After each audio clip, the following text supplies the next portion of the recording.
What's up, everybody? We're here for another Vinyl Monday. That will probably upload tomorrow on Tuesday. Yeah. I always forget. Yeah. Upload. It's alright though.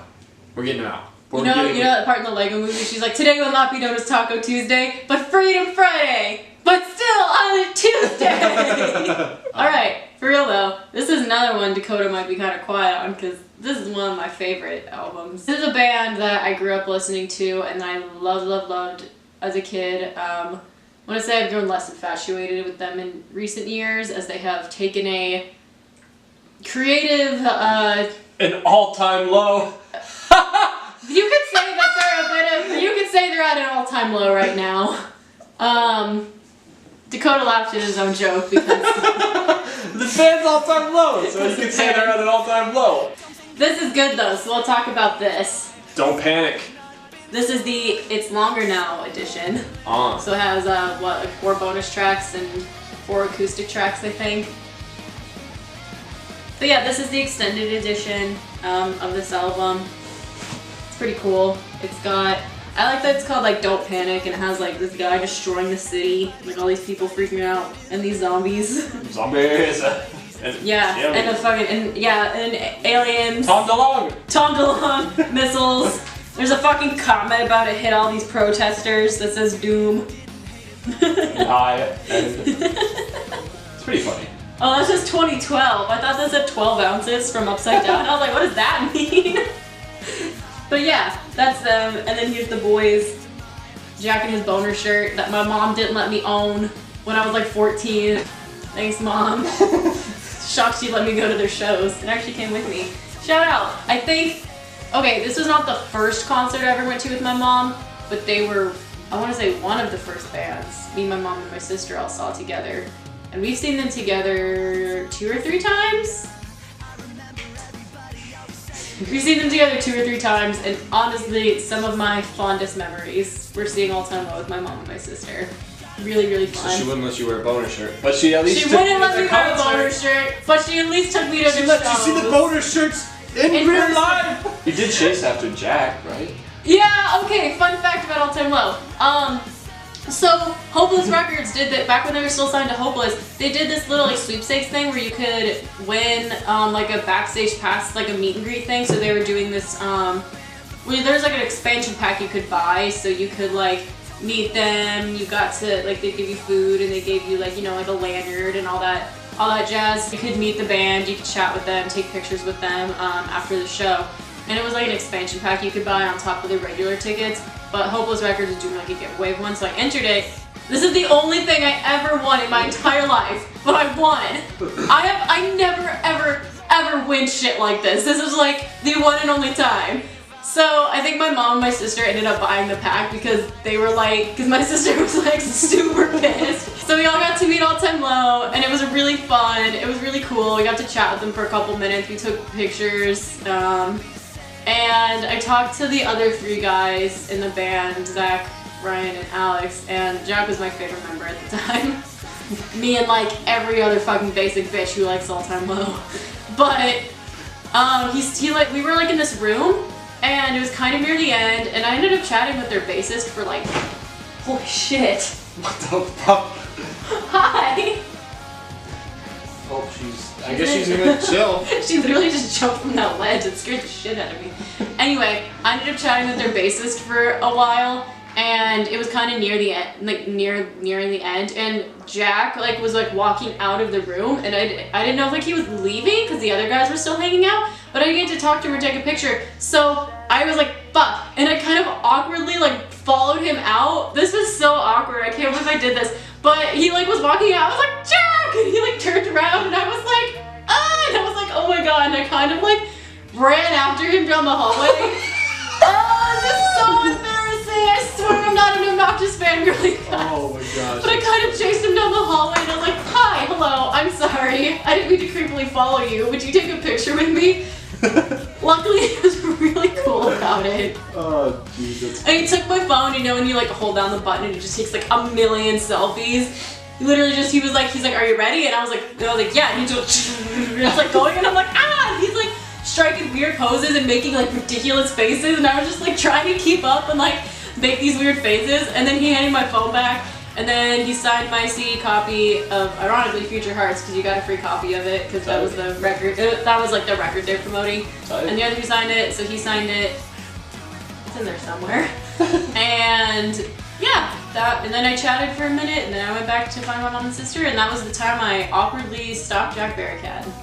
Nice. That was the biggest obnoxious fangirl moment I've ever had. Funny. That's so funny. I have many fond memories of this band. They were one of like the first bands that I like really loved. I found them because of Blink-182. I guess I have a funny story with them, but not with them.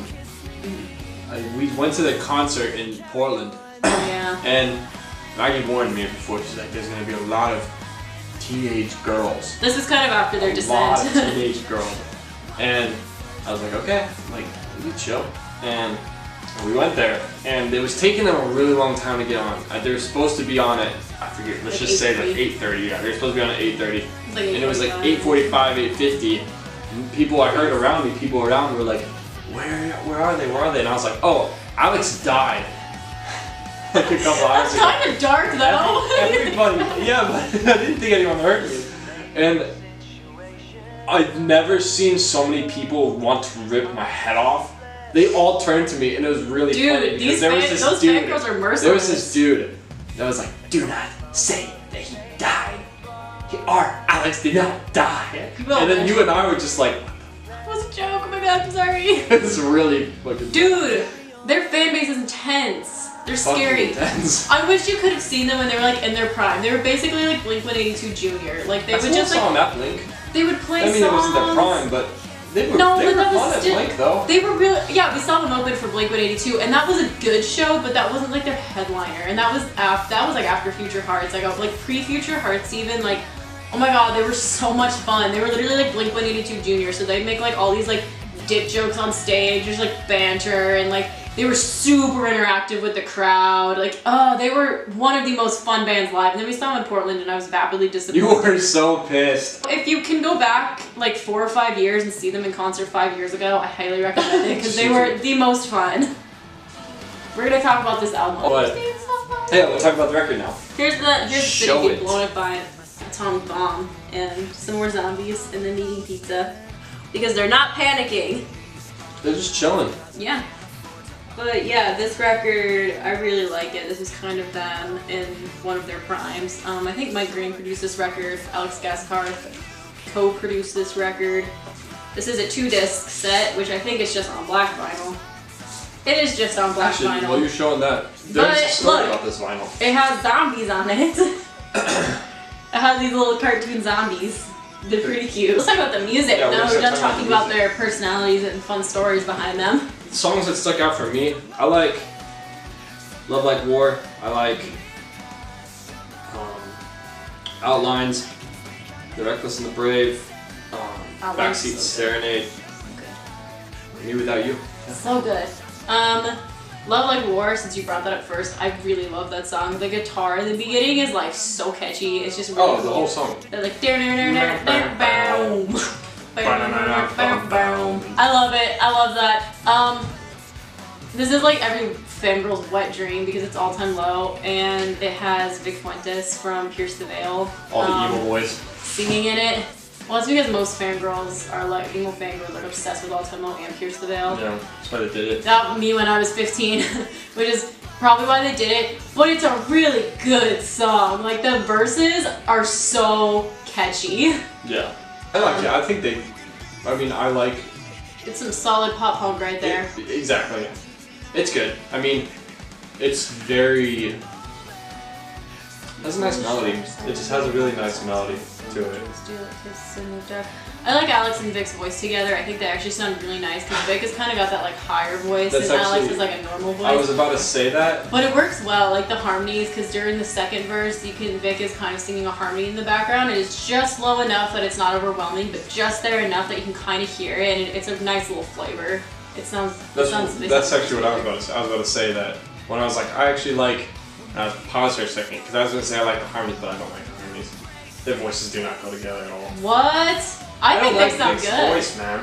I don't that much. Vic and Kellen, Dude, they sing like that on purpose. You're gonna offend people. I know. I'm gonna have a first dislike. I think their voices sound good together.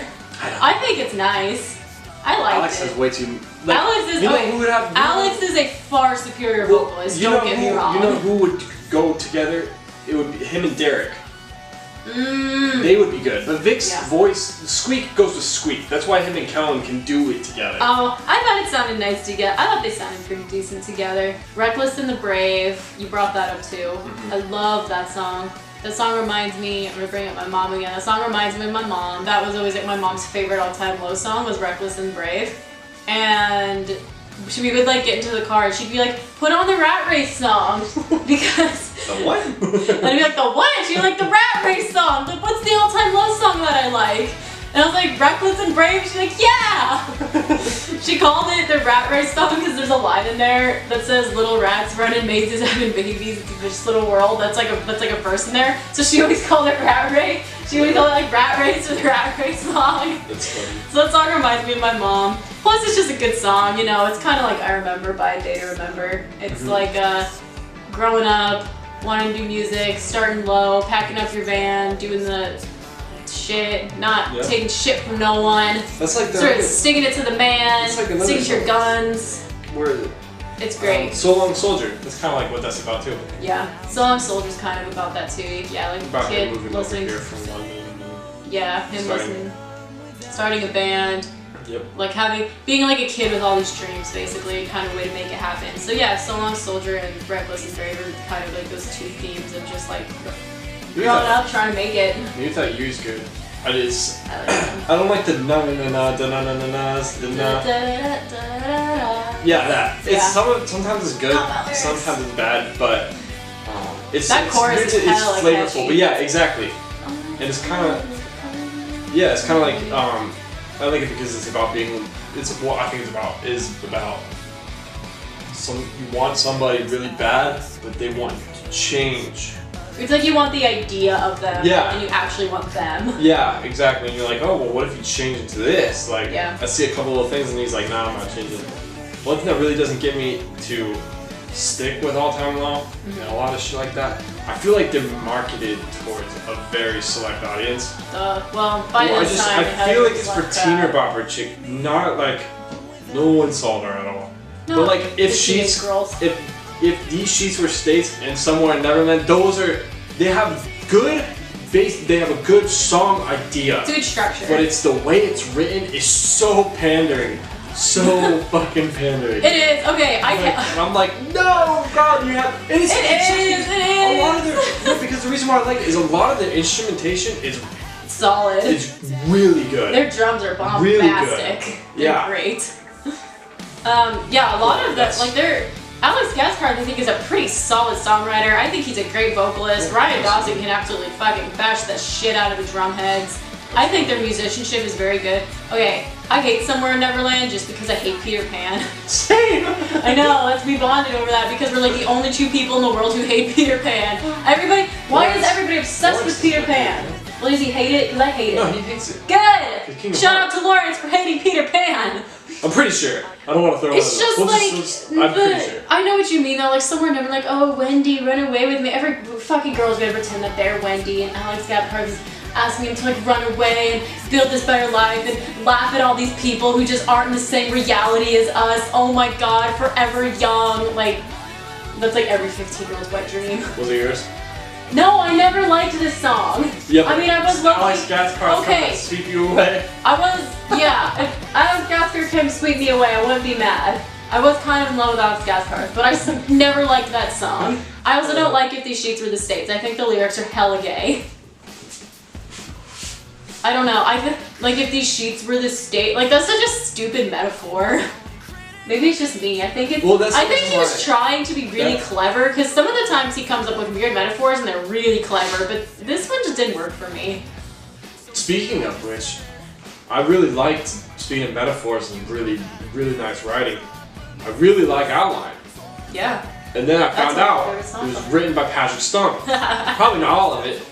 But I was like, that makes a lot of fucking sense. There's a guy who features on it, and I can't remember who he is. Dude, there's a couple people that feature, like Cassidy Pope. Yeah, That's not good. There's a live versions of Outlines, and Josh Franceschi from You Me at 6 features on it. That version is like 10 out of 10. It's so good. I really like that version. It's on the straight to DVD part 2. They're playing it, I want to say Wembley, and it's really good. Outlines is definitely one of the best songs. It's catchy, the lyrics are good. I really like the guitars in that song. Obviously I was saying about the drums, like they're just loud and in your face. I love it. They have a really good, like for pop punk, they have a lot of really good, just the instruments are on point. Yeah. Honestly, and pretty much every single song on here. Yeah, the instrumentation is solid. Irony of Dying, or wow. Oh, it wasn't on our song. That's because I'm saying it. This song's titled Irony of Choking on a Lifesaver, so we have this song that we're coming out with. It's gonna be the last song. It's the last song we're recording right now. But it was called Heartbroken, and then now you can say. Well, it's called The Irony of Dying in the Living Room, and it's kind of sort of ripped off from this song Irony of Choking on a Lifesaver, which is an okay song. I like the title and I like the verses, but I don't love the chorus. I think the chorus is too like, you know what I mean? Like I'm gonna talk about a couple more that I love. I absolutely love Backseat Serenade. Oh, I know that one. It is so sexy. The song is sexy. I love the way he sings it. Like I love his tone. It's like it's kind of like this dreamy like backseat summer car sex. It sounded a lot less like dreamy than it should, but the idea of it's really nice and dreamy, and it's a nice song. It reminds me of us. I'm not gonna say why, but because we listened to it a lot when we first started hanging out. We listened to a lot of All Time Low when we started first hanging out. So yeah. But I really love Backseat Serenade. There's a really pretty acoustic version on there. I like the regular version. The acoustic version is nice. The vocals on it are solid. For Baltimore, I really, really like. Is it for Baltimore? Do it for memories.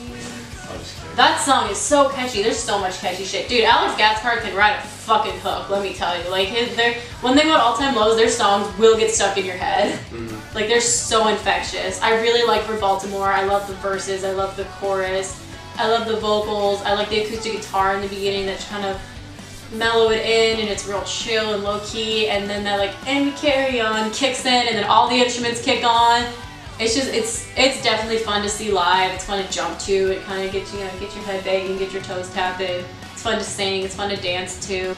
The last song I really love on here is Thanks to You, which is just kind of, it's like a kind of like a post-breakup anthem. So it's just like a, well, thanks to you, now I'm fucked up, and now all this shit's going on, and I'm trying to figure my life out. I'm trying to figure myself out, and I'm trying to find who I am without you. But it's like you couldn't just let me go. Like you have to always be there, like in my mind. You always gotta be kind of infecting my life, infecting my thoughts. And it's like, thanks to you, like I'm not myself, I'm trying to move on and I can't. And it's just like, it's all thanks to you. So it's just kind of this like, almost like a denial phase of a post-breakup almost, where he's just like trying to move on but can't, and is like these little things like remind him of her. And it's just kind of this sort of like rock bottom-y, sort of like I don't know what else to do sort of song. Sorry, I talked a lot. It's good. I love this album. It's good.